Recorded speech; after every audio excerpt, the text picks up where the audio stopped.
একটি ছেলে প্রতিদিনই বারে এসে একসাথে 3 গ্লাস মদ নিয়ে আস্তে আস্তে চুমুক দিয়ে 3টা গ্লাস খালি করে চলে যায়।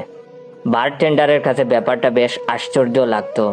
সে একদিন ছেলেটাকে জিজ্ঞেস করে বসলো, আচ্ছা আপনি রোজ এসে 3টা গ্লাস কেন নেন?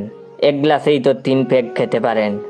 তখন ছেলেটি উদাসভাবে বলল, আমরা 3জন বাল্যকালের বন্ধু ছিলাম।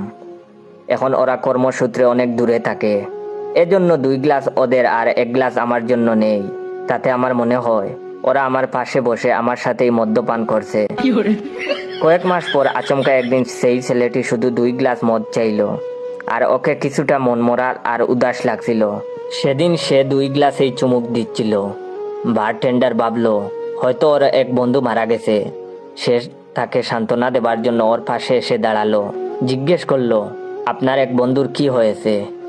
আজ শুধু 2 গ্লাস কেন চাইলেন?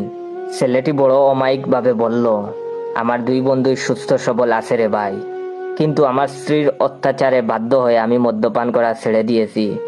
তাই আজ শুধু ওদের পেটটা খাচ্ছি।